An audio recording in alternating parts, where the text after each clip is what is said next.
On the Way Home, Part 2, July 28th. We washed this morning, or rather Mrs. Cooley did out of washing, and I washed 4 garments. I wash out the most of the clothes in a pail as they get dirty, so I do not have washings. The neighbors sent us a pail full of delicious cold milk, out of the water where they keep it for the creamery. The washing had to dry, so we did not start to travel until after dinner. The roads are awful killers for the horses. They have gone about 3 miles when we missed Cooley's dog. Mr. Cooley wanted to go, but Mrs. Cooley would not. Finally, it was decided that he would go back to look for her, and the rest of us would go on. We took the ridge road, not to go up and down the hills, so we followed along the top of the ridge, through acres and acres of cornfields. We could see nothing of Mr. Cooley when it was time to camp, but we camped by the side of the road on the prairie. There was good grass for the horses and a pump in the pasture just through the fence. We got the horses watered and picketed out when here came Mr. Cooley over a hill from the south. An old Bohemian had come out and would not let him cross a field where we had gone, so he had to go all the way around and come back to us. He had found the dog where we camped last night.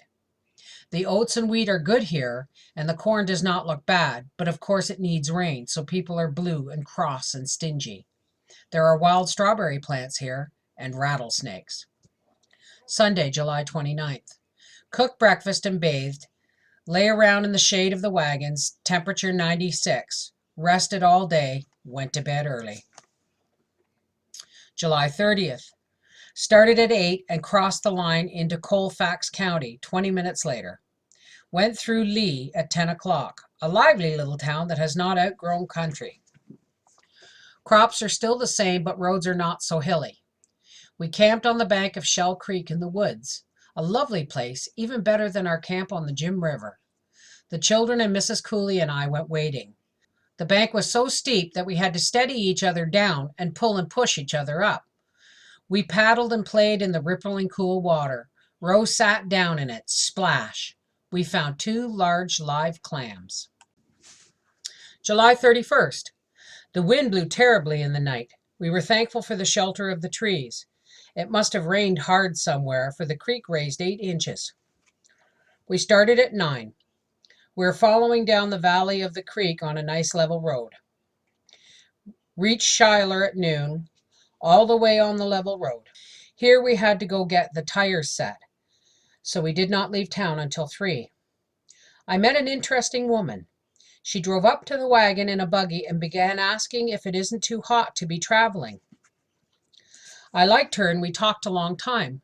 Her husband owns a large farm north of Schuyler, but they're going back to the West Indies in a few weeks. They are Canadians, but her husband was in the West Indies as a boy, and they have spent half their lives there. They thought they would like to live here, but do not like it as well as they expected. So they will rent the farm again, and she thinks they will stay in the West Indies when they get there. She said it is a monotonous life, but very pleasant. The servants do all the work. She wanted to know all about Dakota, and everything she said was sensible. She is an elderly lady, I think Scotch. South of Schuyler, the land is sandy, 2 miles to Platte River. We crossed the Platte on a bridge, half a mile long, humped in the middle, so we went up and downhill on it. The river is full of sandbars that keep shifting. Half a mile beyond it, we camped in a grove of willows. The Cooleys lingered in town and had not arrived when we camped. Manley and I hurried our supper and left Rose to watch the camp while we hit the dust back to the river so I could go wading in delight. The water was clear, warm, and soft. The sand was soft and warm, but shifting. It ran away right under my feet while I waded, or if I stood still, it drifted over them. For fun, I stood still until my feet were covered. As Manley said, we hit the dust going, but we packed sand coming back. On the way back, we saw a snake and 2 large toads. We went into a pasture to look at some trees. The sand had drifted away from them until the tree trunks stood up higher than my head, tiptoe on their bare gnarled roots. I could walk under those trees between their roots by stooping just a little. August 1st. It rained a little in the night. We started at 8:40 and the road was level till noon, but terribly hilly all the afternoon. We camped by the Oak Creek in a little natural glade among the oaks, the best camp yet. August 2nd.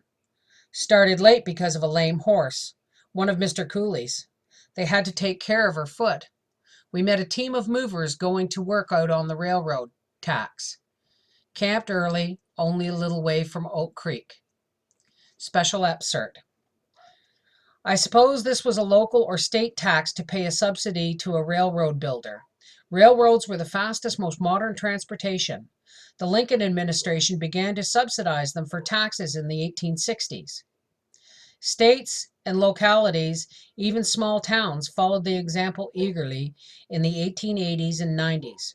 Working out taxes at $1 a day was usual. Rosewilder Lane. August 3rd.